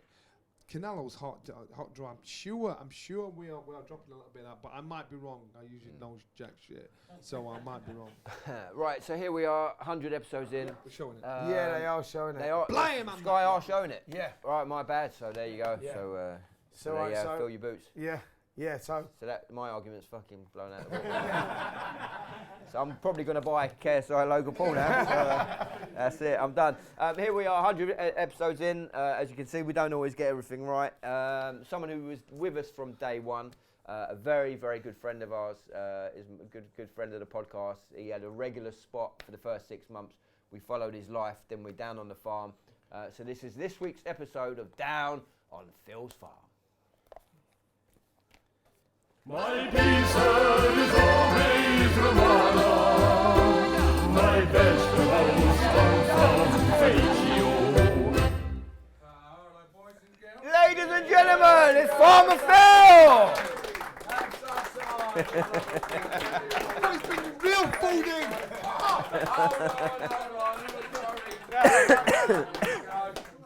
it was smart down there. Huh? Smart down Oh, beautiful. 3 second roll. 3 second roll. Yeah, these are the size of my scrotes. Oh, fucking another one. One of you special. There you go, boys. So here we go. This is Farmer Phil. Ladies and gentlemen. Chicky wow wow. That moustache. Poor music. And the tomatoes you're getting handed are from Phil's farm, which is down in There you go. down in Lee Valley. Lee Valley. It's got how many acres under glass? 22. 22 acres under I'd glass. rather eat my own eyeballs, mate. These are exclusive smells, to man. Phil's farm. Brings back You my won't, Russies won't, and won't shit. find these anywhere else. Makes your These are balls called swell. sugar drop tomatoes, and the only place you'll find these in the whole country is Tesco's. They design these tomatoes. They design them in I don't know what they did to them, but they're very special. They got the highest sugar content of any That's right, any right. tomato, That's it. and I think you'll agree once you get into these little sweet little buggers. I'm just checking everyone's face. They're beautiful. Alright, so I was back on. Alright. So- Evening, gents. so Phil, What are thanks you for going to do with joining that us. box? I'm gonna, you can have it. It's all yours. Sheffield. It's all yours, Ranny. Oh. What? Whoa! Ranny. Hey, I Ranny! love that story, Ranny. Shit. We'll Long have to get story, to I'll that. tell you later. So, Phil, thanks for joining us. No worries, mate. Thanks for having me. You were with us from day one. Day one, when you guys just did a little room by yourselves. Yeah. Mostly We're playing. still in that but, little room. They're still in that little room. A story is you used to grow peppers, Yeah. Used to and grow we peppers. followed you on the podcast. Yeah. If you go back, listen from day one, your journey into growing tomatoes for Tesco. That's it for Tesco's. Here we are a year and a half later. Still doing it. Yeah. Just growing. We've And got- expanding. Banning, we've got another 7 acres of glass being erected as we speak. Yeah. And it's all looking. What do you think? No, it's all looking good. And so do you next- think the success of all you've done is down to us or not? It's all about you guys. It's all pound for pound. I want to thank pound for pound, except for him, because I lost a couple of sales after he tried some. But apart from You that, come it's up good. with rashes. I can't eat tomatoes. That's one. No, but they're right crushed up. If I'm honest, in a pasta they're fine, Phil. But yeah, To the general say no public, more, it's really. all right. Will you indulge us? and No, I try can't tomorrow do it. tonight. Yeah. Just one tomato. no, so I'll have to spit it out on the floor. And it's Have we it's got a on the bucket or floor. something? Get some plastic bag there. Look, Funny. It's funny. Anything green, isn't it? there's a bag there. Go on. You ready? I can't do that. It's disgusting. Terrible. Terrible. Phil, I apologise. It's a beautiful tomato. No worries, guys. Oh, we're no Yeah, Spence. this It's is all right. what I like a lover of. But it's nice, but it's fucking terrible. Sorry about that. How can you change the taste of a tomato? Tell me, what do you do? What do we do? Yeah. Basically, because it's very simple. We've spent a lot of time R&D, research and development, on getting the right seed, getting the right crop, the right variety. And we've come up with these, which is called, we named it Sugar Drop. And it's purely because we're local, we can supply the UK within 24 hours. Still not answered the It's question. leaving, Still not answered it's the question. leaving the crop, it's leaving the fruit on the plant. It is that simple. I can pick them at 99% ripe, then you send them out. So I can go to the garden centre, buy a bag of tomatoes, and if I pick it the right time, they end up like this. If you pick them, the thing is, as soon as that truss leaves the plant, that's it. There'll be no more sugar. So what happens is when it gets delivered from Spain or from Holland, there's a travel aspect. There's a 5-day, 4-day travel. So what that happens is they'll only pick them 60% ripe. The other 4 or at the bottom will be green. So, but that's it. So what happens is in travel it will all ripen up, but purely in colour, not in taste. So if you leave it on the the plant, because the plant, the photosynthesis, it's getting all boring, I know, guys, but I need to understand this shit. you're gonna. No. Yeah, I'm not going to say anything No, but what anymore. I'm saying is- I know he's retired. I'm not going to say anything what anymore. I'm saying is, Go on, talk to me. so Right, the sorry, day- boys. It's about the day you pull this out of the ground, Yeah. how long will it be before it's on my? Can I Right, just say, I'm we loving are- Johnny Nelson getting like, He's get- hanging to tomatoes. He's like, we do It's fil- getting we into do it. we It's try to do filter fork, so from the plant to your table within 48 hours. Shit. That's what we're trying to do. And that's Really? and we're getting pretty much close. Damn. Yeah, so that's the secret. Just leaving it on the crop. but So I think it's safe to say, after having Phil on the podcast for 6 months, Yeah. there was not a lot we didn't know about tomatoes. No, we knew pretty much everything about. We knew about the bees. And Oh, the bees, the Yeah, tell bees, about the the bees, bees. yeah. The The bees. bees are, the bees are. Well, we've sent them back now. It's the crop is near the end now, so we've got 4 weeks. You have bees, don't you? On the Yeah, we site? have bees we introduce the bees every week, a new hive, and they go out and they so what do the pollinate. bees do? What do they do? What they're supposed to do, pollinate. They go around, they spread their love, they go in from flower to flower, from one pollen to the next pollen, and that's what makes the fruit produce.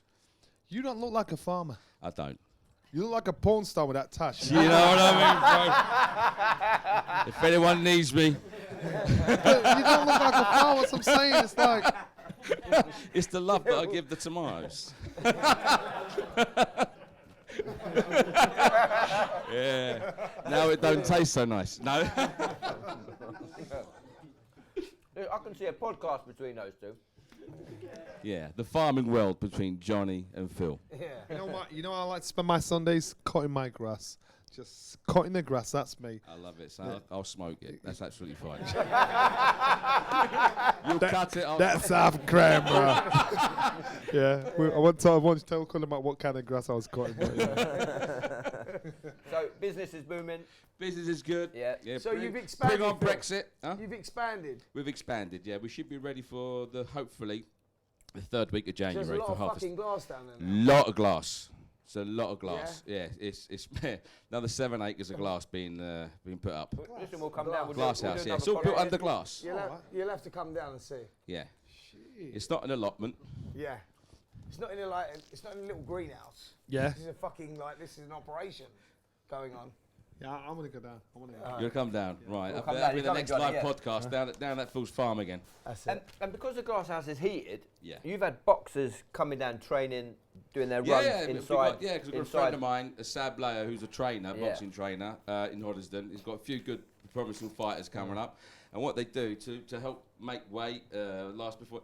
They come into the glass house and they literally put a bag on them and they just sweat their nuts off because it's like 85, 90, It's beautiful 90%. in there, isn't it? Yeah, 90% humidity. When So the no plants, matter what the weather is outside, it's always you the always same got in there. 21, 22 degrees inside, but it's the humidity. You've got 85, 90% humidity. You walk in, you start sweating. All right, let's go. All right. Q&A, tired already. Right. What do you guys think of the All right, this tomatoes? is not working. is it? They are good. They are good. Yeah, I'm got the shit one. I'm walking around, I'm talking to the wall. So Phil, where do we find these tomatoes? Only in Tesco's? Only in Tesco's for Exclusive? now. Exclusive for Tesco's. Okay. For now, you say? For now, who knows? Who All knows right. what tomorrow may bring? Okay. You know, I know there's a big demand out there, and obviously with. So with what this- if I wanted them directly from you, how can I get in touch with you? Only Tesco's I can get it from. Yeah, no, you could give you a call. So how would they get it? How would they get it? Yeah, it's all through Tesco's. That's You the can only all come way. and see me, no problem. You know where I am. And if you look on Tesco, because some of them come from the Netherlands, but they want to make Yeah. them all from your farm. wanna do it basically. all from so ours. you're we Jolly Tom. Jolly Tom. Jolly So if Tom. you get sugar drops from Tesco's and it says Jolly, Jolly Tom Tom, with they've you- come yeah. straight I'll from tell you, Phil's farm. if these taste of shit, I'll tell you, I love these. They- These are they're the wicked. nuts. Yeah, really nice they are. And if you have those on, we've had those on pizza. You can do like pasta sauce with we them. did the open day at Tesco's, didn't we? Yeah. Because obviously once a year we'll do it's twice a year now. Tesco's will invite us down. We'll have my cousin's got the pizza oven. We make pizzas. We do the bruschettas and stuff, and serve all the guys, and they love it. Listen, we're not sponsored by Phil. No, exactly. Yeah. We just we love Phil. Ain't mention bet. No. We love Phil and we love his tomatoes. So it Well, was thank you very much, It was guys. unusual, wasn't it, to get a tomato man on a boxing podcast? Yeah, it was an idea that you had, and when you first had the idea, I was like, "What the fuck's that going on?" He's been trying to get rid of me since. Yeah, well, yeah. Well, Anyway, great fighter. You know, it was good.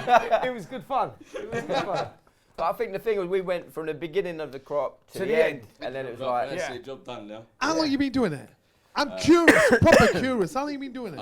I've been doing it Yeah. since I was 20, 21. My So- father started it. So As a it's cucumber like grower. getting milk from a cow. Follow me, just stick with me. What did the farmer think he was doing when he was getting milk from a cow? So Making friends. how did you go about? What was your mindset about producing Right. this? What it was, going back to the beginning, my father was Sicilians. My father and quite a lot of Sicilians came over in the mid-50s.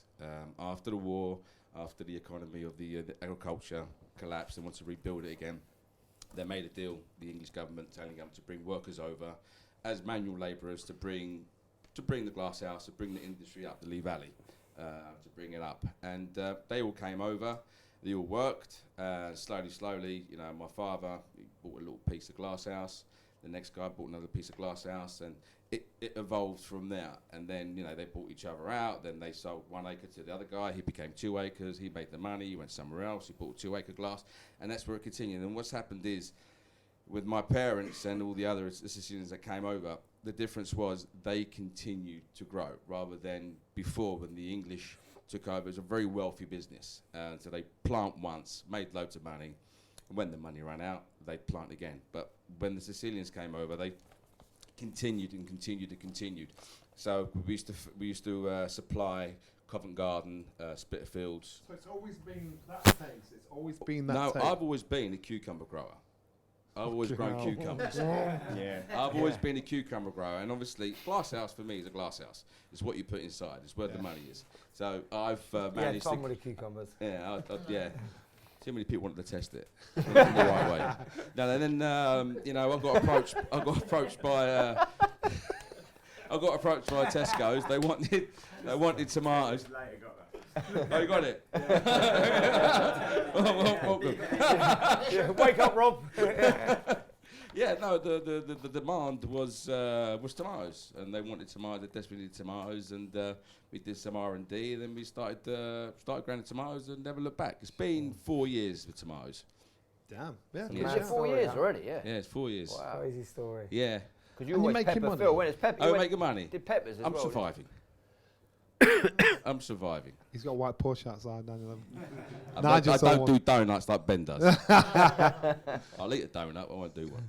But you used to do peppers. Peppers were good as Yeah, well. peppers, Are you we still do- doing the peppers now? We got an area we do peppers Yeah. called little snack bite peppers. Are you still doing your? So you got your sugar drops, and there's some other ones you were doing as well. weren't Yeah, there? we've got an area where we do, like I said, we're always researching, developing. We're always looking at. We've got another line coming out next season, which is the lemonade, which is basically yellow. I've tried those. I They love are good. Actually, that They was come- better than You've the got sugar one, drop. They're coming out. For me. These people, yeah, for you, you Yeah. you swallowed that one. You did well. You didn't spit it I'm out. talking about the tomatoes. Oh, no, sorry.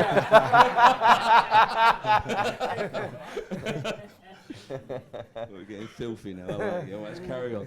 And is that Tesco's as well? So that'd be Yeah, lemonade. that's from Tesco's as The well. lemonades, yeah. Lemonades, You're, yeah. you're exclusive to the lemonade. That's all exclusive. We're going to trial another one next year, the black beef tomato. Steady. Easy. Easy. Steady. Hold up. That's where Johnny gets I involved. bet that's I'm gonna call it the Ranny. The Ranny tomato. Johnny Oh, Nelson. I bet that's not small, is Do it? you not know the story of what this runny thing? You don't know, do you? I've got to go back. You're It's going a to have to good story. explain it. All right then. So I didn't meet my dad until I was 30 years old. Don't get the violins out. So my name isn't Johnny. It's Ivanson Ranny Nelson. So I was at school, I used to be a bit of a crybaby. So when I can remember my first day at school, the teacher, when she says the register, she said Iverson. And I'm like, oh, my name's Iverson. And I could see the kids like chuckling, what the fuck kind of names are? And so my bottom lip's going. So she says, I tell you what, just for today, because it's our first day, let's call him, let's make a name up for class. Because it was a Catholic school, we went through all the apostles. So Matthew, Luke, Peter, John, we had a few. So her son was called Morris. Let's call him Morris. And I'm like, fuck off. So one of the kids shouted, let's call him Johnny. So all the kids started sniggering. And so Mrs. Leahy thought the kids liked it. But obviously, they liked it for different reasons. So little kids like that. So from school days, I always go, can I buy you a rubber, Johnny? Can I rubber? So anyway, so when I met my dad, I said to my dad, why did you call me Ivan? Where's the name come from? And he said, Ivinson's a famous fighter from Dominica, lying bastard. That's number one. I said, what about Ranny? He said, Ranny, after the comedian. I said, what comedian? You know, Ranny Corbett. And I went, it's Ronnie Corbett. He said, yes, Ronnie Corbett. Right. I said, Ronnie. So you can imagine going into the registrar office saying, yes, I want to call my son Ronnie. Thinking he's saying Ronnie. So he spelled R-A-N-N-Y. So I'm named after Ronnie fucking Corbett. That's the honest truth. So by default, I scrapped that shit. So, but apparently you can't get it off, but you can add on. So my name, now my passport is Johnny Ivanson Ranny Nelson. And I've always tried to keep it to myself, but like after a while, especially when you get a bed, fucking Ranny, what's Ranny mean? Worst thing ever. Yeah. That's the honest Ranny Corbett. I'm even saying it. I know. Insane. Johnny, we heard that when we had you as a guest on. I think you've been on a couple of times, haven't you, on the podcast. Once or twice. We've had some amazing guests, and we'll get to talk about those in a second. Some of our favourites, but one of our definite favourites, old friend of ours, Ricky Grover. Don't know if you remember. He does a character called Buller. He's an actor. He was in EastEnders for a short while. I did some acting with him years ago.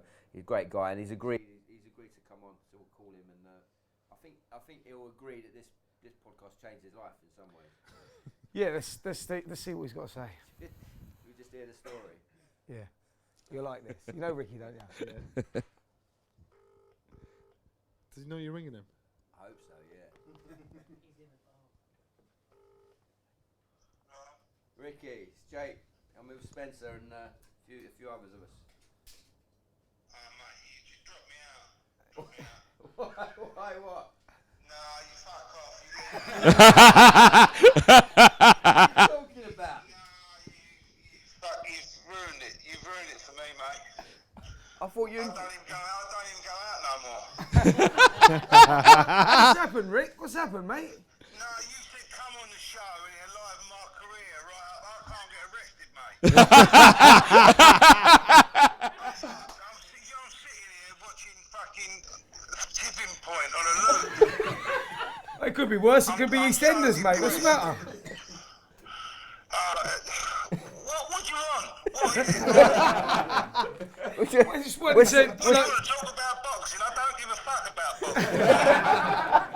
boxing. No, we just wanted you on, like, because it's our 100th ep, and we thought that yours was a really good one, and we want to see how your career was going. That was all.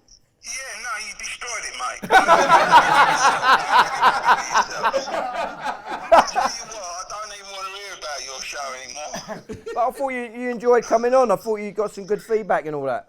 No, I mean- no, mate, it ruined it. I was just about to do a big thing with Warner and everything, and he blew everything out of the water. Well, I mean, the publicity we got off your show, mate, we've gone sky high. I thought you I were. know, you've nicked all my fan base.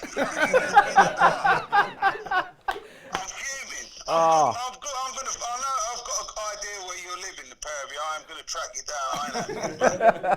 Well, sorry to hear that. We wanted to have a chat with you and all that, but maybe I'll let you go, shall I? Yeah, if you don't sorry. mind, I'm a little bit fed up. Sorry, the career's going down the pan a little bit, Rick. I'm No, just... that's all right. I don't. What do you want me to do? A white collar or something? Yeah. I'm up for it. All right. What should we call your agent or? Yeah, if you don't, I ain't really got an agent anymore. There's a geezer in a sweet shop in Aldgate. He sorts everything out for me now. All right. Text me his number, Rick, and I'll give him a shout. We'll get you on. We'll try and see if we've got a space on Boxing for the Stars with you, mate. You could be the opponent to one of the stars. Yeah,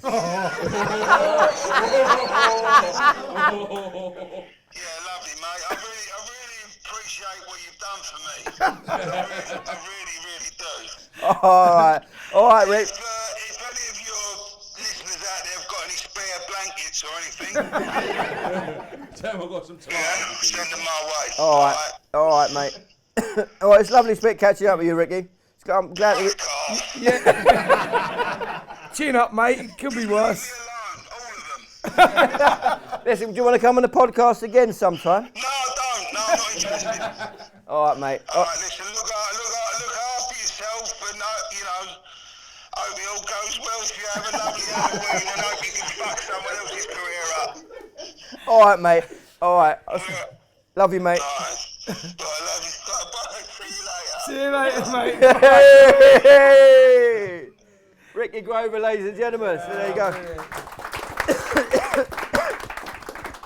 I think that's been one of our favourite guests, isn't it? It has, mate. It has. I mean, for me, our favourite guests are the non-boxing guests, really. I mean, we've had, like, Piers Morgan had an incredible story for me. He was Piers like, is good. you know, done, Manny Pacquiao, not done Manny Pacquiao. You know what I mean? Maybe he did, I don't know. That's headline news. Yeah. Ant Middleton was an amazing one as well. I mean, I come out feeling like Superman off Ant Middleton. Hang on, I've got my wife calling her. What's Do you think going she's on watching? Hang on. Hello? Hello? Hey, who's that? Buster. Hey, Buster. You're live on YouTube, mate. This is my son, Buster. Hello. Are you watching? Yeah, we are. Is it any good? But yeah, it's good. Is that it? Maybe. Nah. What are you phoning for? Just say hello. Hi. Hi. Hi. What's going on? Hi. We're just relaxing. Okay. All right. He actually phoned up to say hello. Are you watching now, Buster? Yeah, we are. Can you see us, yeah? Yes. Ah, Oscar. we love you very much. I love you too. That's nice, isn't it? Yeah. Right, can I crack on now, Bus, or what? Alright, see ya. Love you. Bye. Bye. It's funny. Oh, bless him. There you go, Buster Wood. Buster's been on the show a couple of times. Yeah, Oh, yes. And he's done a bit of sparring down with your son. And they love it, don't they? Is your son still? Yeah, he'll do it out of season. He's got Okay. rugby now, and when he finishes rugby in April, Will he we'll go fight back. Phil ever? Huh? Will he ever have Will a he fight? fight? He's Like already in the had ring? one. In the He's- ring? Yeah, he's already had Oh, is one. he? Yeah, he's already had What, one. Carl did one, yeah? Yeah. Oh, Well, right. no, it was Like a gym show, like it was a gym skills. show, yeah, skills, just Yeah. to see how he's getting on. Yeah, he did very well. How old is he? Brilliant. He's just turned 15 last week. Nice. Yeah, he's just turned 15 Yeah, he's last week. decent as well, isn't he? He's, Yeah, he's no, brave he- and he gets he- stuck. he- Well, he's been doing it for quite a few, Yeah, few he's years, got hasn't me he? for a dad, and I clout him everywhere, so he knows how to handle himself. Oh, brilliant. Yeah. But I feel the same about like Buster. I think like in terms of what it gives you, like self-discipline, It's all about the discipline. the health aspects. Yeah. I just think it's good. And the kids at that age, especially from from 10 to 12 to 15, whatever, there's an amount of energy that they need to vent. They need to get out. And when you do boxing, they take it out all in the boxing. And when you do get them home, they're nice, they're calm, they understand what life's about. A clout's a clout, and they start learning respect. Yeah. So that is good. We talked to charity Gloves Up, Knives Down, didn't we? And their their whole thing is about getting knives off the streets and They're doing a getting great job. kids off the streets into the gyms. And we went to Parliament. Then we Chris Evans MP. They do sort of an all parliamentary sort of thing about getting kids off the streets and into the gyms. and there's a real drive in there to sort of to try and give kids a focus, really, isn't there? I think historically that's what the sport's been like, isn't it? Like boxing's a saviour for so many kids that are going down the wrong path. And what we've got going on with the knife crime and guns, etc. now, you know, the kids have just got no direction in life. And I think boxing's that direction that they need. I think that it sort of gives them that discipline, teaches those life skills. You get all of that through boxing. Yeah, I think they're bringing boxing back into a lot of schools as well now. And I know you don't have to actually compete, but just that discipline, that self-belief, that self-confidence, self-worth. It's one of those things that it just instills in you. I never want to box. I just want to make friends at the gym, and it was just it's a good family atmosphere. And there's not usually a bad egg that comes out of boxing unless you're the Cray twins. But boxing it just puts you on the straight and narrow. Mm. Would you recommend anyone go to a boxing gym at any age?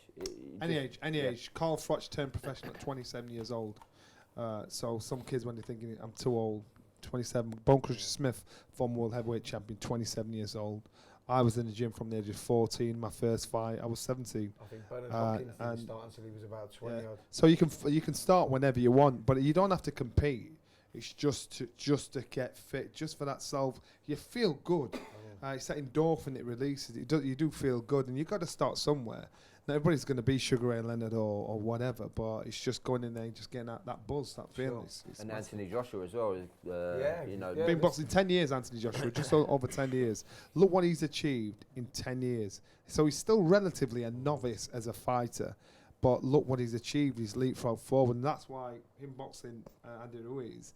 A lot of people saying, can he do it again? You're going to look at what he's achieved in just under 11 years or just over 10 years. So never say never. Never say it's impossible for him. I think boxing does so much for so many people. If you had to call that fight, Johnny, where would you go? I'm going 1,000% Anthony Joshua. Oh, really? 1,000%. I just love that. Wow. He's just like so confident with it. Listen, we had Anthony Joshua actually on the podcast a few weeks ago, didn't we? Yeah. It was very honest. It was one of the best podcasts we've done as well, Anthony Joshua one, because I think his honesty really stuck out to me, because we'd seen him in previous interviews that he'd done before, and it was like he'd scripted. It was like he'd swallowed fridge magnets. He knew what to say, been told what to say. But on the podcast, he was at home with his family. He talked about it being a 50-50 fight. The reason he's gone out to Saudi was purely because they offered him that money. And he knows it's a big gamble, but he says it's the chance to create his own legacy. It's a chance to cement his own name in the heavyweight division as one of the greats. But he also recognises that it's a huge risk. And he said it's a genuine 50-50 fight. He's mentally very strong, Anthony Joshua, because you got to think, you remember how long he's boxed? Came out and it was like 3 years ago. He walked into Wembley, 90,000 people there for this young man. The pressure, how he dealt with it, what he achieved in that time. Even as an ex-fighter, stood there watching, thinking, "Fuck, that's a lot of pressure, boy." And he handled it well. So I think, at this alone, I think mentally, I don't think it's gonna. He can be very steady. He's very focused. He thinks it's his destiny, and as long as you believe it, you can achieve it. And that's how he is. He's hit the headlines for his spat with Lennox Lewis. That's a personal thing. Those boys will sort that sort of stuff out. He's hit it for how he was, before the fight. So many different rumours coming out. If anything did or didn't happen before that fight, he's been smart enough, cool enough, and humble enough to keep his mouth shut and say, no, the best man won. And so it might come out in a few years' time in a book or something like that. But I think how he's conducting himself, I think, is a great example. Yeah, cool. Someone else who's got a fantastic mindset is someone in this very room as we speak, Mr. Rob Moore. We're in Rob's studio. It's all thanks to Rob that we're here tonight, so many thanks from Pound to Pound. Yeah, to you, Rob. Thank you, Rob. I was a guest on Rob's podcast, Disruptive Entrepreneur, and then you've been a great guest on the Pound for Pound podcast. So, Rob Moore, everyone. Yeah. How are you? You coming up? Yeah, I'll come up. Yeah. Say uncle. Take this seat.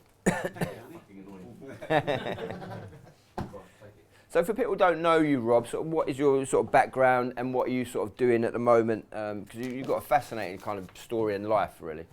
Yeah, in my early 20s, I left my dad's pub to try and make my own living as an artist. I sort of struggled with that to make it pay, even though I loved doing it. And I went to a random event and bumped into a guy who was into property. We got on quite well. We became friends and then business partners. And then over the next 10 years, we bought quite a few hundred properties around the Peterborough area and made our money that way. And I retired kind of in my late 20s from having to work. I had a son who played all around the world in all the golf championships. He played in the World Championships, the European Championships. He was the youngest competitor at 5. He's the youngest ever guy to get a hole-in-one at 3. He's had 8 hole-in-ones now. He's 8. Wow. So I spent he beats me all the time, and he's only this high. Hold on. Did you just say a hole-in-one when he was? When he was 3, yeah. Is that a world record, Rob? Yes. If you look in the Guinness Book of World Records, the youngest person was 3 to get a hole-in-one, 90 yards, something like that, like a par 3. And he was about 45 days younger, but I didn't get it on video, so I couldn't make it official. Oh, all right, yeah. I'm going to lie about it, in front of everyone. I've got some of them on video. He doesn't have a handicap, no. I mean, he's won his UK tour for the last 2 or 3 years. He's normally the youngest kid that plays in it. He's held 90-foot putts, 100-foot putts. Is he ever at home? Well, he wasn't till about age 6. He was just down the range hitting 200 balls every day. But he's grown up a bit now and he supports Man U, so if anyone wants a son, they can have him. He's good at golf, he's a nice lad, free to any home. Yeah. I fucked up as a parent on that one. How did that happen? Oh, well, I took him to a Liverpool game. I'm a Liverpool fan. I thought that was done. He loved it. But because of all his mates at school were Man U fans, he just comes back one day a Man U fan. Wow. It's just like... Did you beat him? Yeah. Yeah, that's kind of... Yeah. Can't talk about that on air. No. Anyway, so I retired in my late 20s and then sort of started again work in my early 30s because I was bored. I wrote some books and we built a training operation here. So we have this building and that building, and we do about 850 training days a year in property and business. And then 4 years ago, I started my podcast. Just kind of, it was fun, and that's how we met. Yeah. Because obviously Jake's an amazing guy, and I actually think I saw your podcast yesterday. Are you presenting it outside one of these buildings here? You're doing a piece of camera. I do 2 podcast episodes a week. So yeah, I saw it yesterday. Yeah. Shit, in that small world. Yeah, and I don't really know what else there is to say. That's amazing. And the podcast, why did you decide to do a podcast, and sort of like what's the journey been? So I'm a podcast fan myself. Love listening to podcasts. I think that we're in a world where you can watch YouTube, listen to audio books on Audible, read books and listen to podcasts and follow influencers, and you can basically learn how to start a business, and you can have a bit of a hustle and make some money, which I would have liked when I was in my early 20s, when I'd lost my way a bit. So I was a podcast fan. I just released a book, which did quite well. I kind of retired again, and then I was just bored, and so I just thought, why don't I just do my own podcast? And I love entrepreneurship and business. That's my kind of thing I like to talk about. It looks like life has been so unlucky for you. Yeah. I'll have to start growing tomatoes. That's my bag, Yeah. And what can you tell us, Rob, just a little bit about your mindset and about, what advice would you give people that kind of setting out to achieve something and got their mind on a goal? What main piece of advice would you give, do you think? Okay, so a few things. I think the first thing is a lot of people don't believe in themselves, but they believe in others. But we're all the same. We're all human beings. You can achieve great things in what you did. You can achieve great things in what you did and what you did. Why can't I achieve great things in what I want to do? How am I different to you? I'm not. We're exactly the same. So I don't think you have to believe in yourself. I think you have to believe in humanity. And if you think one person could do something amazing, well, why the fuck can't you? It just so happens you boxed your whole life. Well, if I studied business my whole life, can't I get good at business? If I can, that would be the first thing. The second thing is, who you hang around with is vital. So if I want to learn how to box, I want to get the best trainer. I want to get, I want to be around people who are the most knowledgeable, who might guide me along in the right journey. So I found a few successful business owners, and basically just like at first I was like, what do I do? And then after a while you can get proper mentors. One of the great things about the podcast, by the way, is I've interviewed quite a few billionaires and some really successful business people, so you get the kind of learning by osmosis. I think the third thing, and this is like this crippling, but most people are always comparing themselves to other people. And I think if you can not compare yourselves to other people and go, this is my route, I know this is my path. Okay, you're better than me over there. Okay, you're distracting me over there. Okay, you're criticising me over there. But actually, this is my path, and I know this is the path I'm meant to go on. And I kind of searched for that for maybe 7 or 8 years and didn't really know what it was.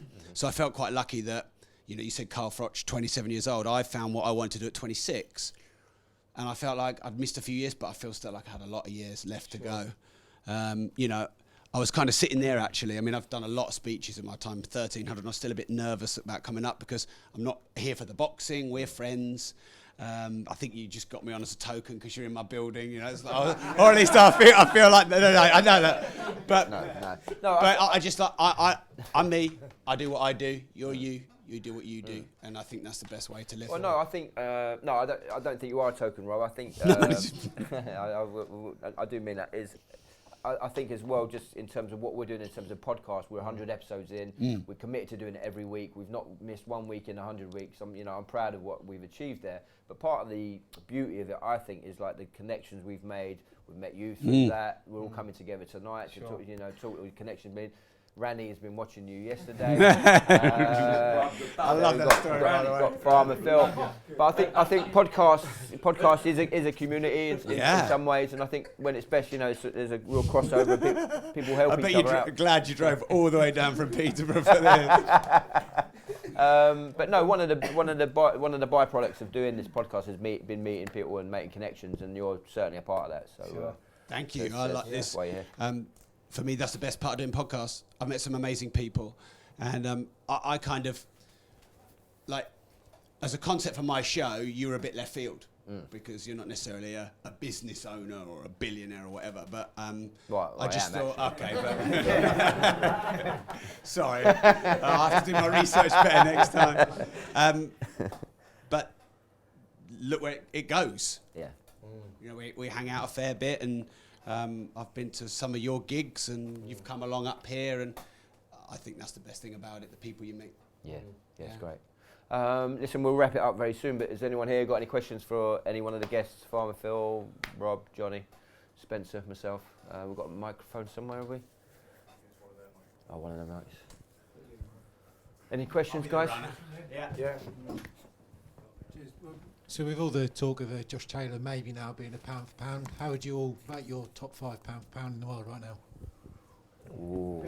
It's all subjective because who you'd think was in the top 5 would be completely different from mine. You'd look at Spence, you'd look at Canelo, you'd look at Lomachenko, you'd look at Usyk. So it's changing like a wave. And so I think Taylor, he's put himself in the top 10 for without a doubt. And after such a performance, you'd think you'd get it close to the top 5. But it's all subjective. Yeah, I think it's just it's a matter of time really to see where he takes it from there. I think he beat a great fighter in Prograis on Saturday night and established himself as a future superstar of the sport. But there's still a lot of layers he's got to go through. He's still on a journey, and this is the beginning of the journey. Some of the guys that we're talking about, people like Lomachenko, people like Usyk, Errol Spence, Terence Crawford, they've all established themselves at that level. So there's your top 4 pound for pound fighters maybe in the world right now. But yeah, Josh Taylor's now put himself right up there in the mix. He was, before this fight, he was just another world champion. Now he's gone into that superstar status, and he needs to continue that now. So I think that's an answer we'll be able to give you maybe in another 12 months' time. But right now, I think he's definitely established himself, as Johnny said, maybe in the top 10. So no one answered your question, mate. Anyone else? Yeah. What's your view on the franchise situation? Because obviously the WBC, probably most respected governing body, and now they've gone to the situation for this franchise championship. What's your view, guys, on that? I can give you the answer on that. So Mauricio Sullivan come on our podcast, and he cleared that situation up. So the franchise champion is basically a gift from the WBC to recognise what they've done for the WBC in the sport of boxing. So it's not actually a belt. It's not actually a belt. Once you've got it, it's yours. It's not actually a title. It's like a recognition. It's a recognition and not a title. Yeah, it's got no. I didn't even know that. Yeah, that's what I'm saying. Because that's what he was trying to kill out. He said, look, when Canelo was the first one to get it. Yeah. And I think they've just done another one, haven't they? Lomachenko. Yeah, Lomachenko, Lomachenko. yeah. So Canelo was the first one, and at the time when we spoke to Mauricio, he said, we don't know if there's going to be another one. We just give it to Canelo as recognition of what he's achieved in the sport, as a token of, thanks for what you were doing for the sport and for the WBC. I do agree, it is confusing. Yeah. You know, I'm a boxing fan. I get confused. You know, I think when we had Mauricio and he did go to explain it, but it took a lot of explaining. You know what I mean? And I think with unfortunately with the various governing bodies, when things like that are popped up, if you want to try and get more fans involved, you're just confusing the fans. Yeah, sure. Like the WBA situation, where you got regular. You're confusing the fans, and that we're shooting our own sport in the foot. And I think the only way to get around it is when the TV companies are showing these fights and they're saying this fight is for this title.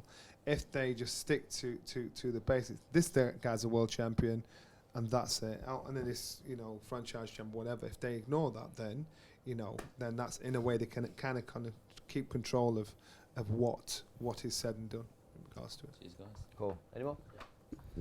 Guys, 100 episodes. So what's the plan for the next 100? You're ambitious guys. You talked a while ago about going on the road big time. Are you going to resurrect that one? Well, yeah. We still want to do a tour, don't we? Yeah, at some point. Yeah, well, I think we're definitely going to do maybe one-off shows to start off with. We still definitely want to do the tour. I think that when we was originally planning on doing it, it was not quite right. Maybe spread ourselves too thin with the amount of dates that we were doing, and some of the places that we were doing it with. It was with a guy that sort of approached us about doing it. So it was sort of out of our hands really. Some of the areas were not boxing areas, so it was going to be difficult to.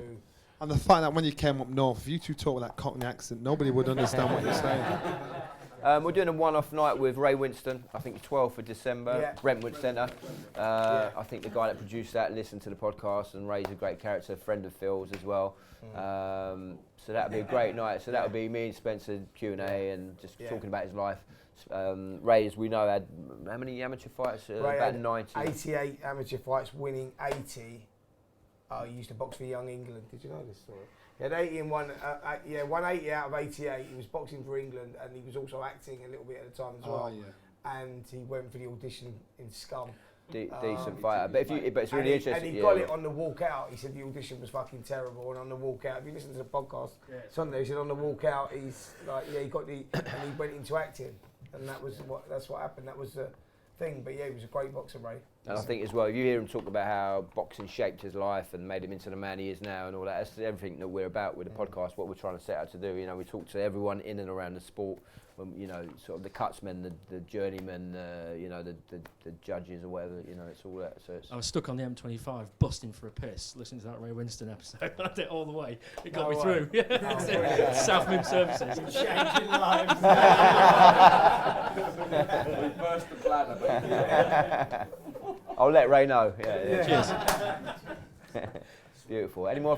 I think maybe we'll wrap it up there, shall we? Yeah. Yeah. So listen, thanks for your support. Thanks for coming down tonight. Yeah. Especially, you travelled a long way. Thanks so much. Yeah. Thanks to Farmer Phil. Yeah, thanks to Farmer Rob Moore. Johnny Nelson. So just a couple of fights coming up this weekend. Anthony Crawler versus Frank Urquiaga. That's Anthony Crawler's sort of farewell, isn't it? That'll be, I don't think Frank is going to put up much resistance. A bit of an exhibition. Crawler's still at a good level. I mean, I don't know. Be a good atmosphere, I've not seen Frank, but it's like his homecoming. Really, go out with a bang. Johnny, you working up there on Saturday? I don't know. I'll find it in the morning. All right, so I like to give you plenty of notice, Guy. Also on the bill, Katie Taylor versus Christina Linardato. Katie Taylor now 14-0 for the WBO World Super Lightweight title. Mansion Bet, I've got some good odds for Canelo Kovalev. Kovalev to win is 7-2. Canelo to beat Kovalev between rounds 7 and 12 is 5-1. That's a good bet. And either fighter to win. That's a good bet. This is quite a good bet. Either fighter to win in rounds 1 to 6. 4-1. So if you think the fight is going to go both good bets in the first 6 rounds either way, 4-1. That's not a bad bet, is you it? could actually, All right, we'll have a talk about that after. Top price in the industry, as always, as usual. Just going to read the pound for pound. It's a Boxing with the Stars Limited production, sponsored by Mansion Bet, created by Ross Siegel, produced by Ross Siegel, Alex. I do actually fucking read this out every week. Spencer Oliver and Jake Wood. Music by Keith Atak. Graphics by Lolly Edwards. All the music's by Ricky Wild. Hosted by Acast. Edited by Zach Brown. Find us on Insta and Twitter at Pound Podcast. Anything else to add? Nah. Peace out. Could have been the best one yet. We're done. Yay!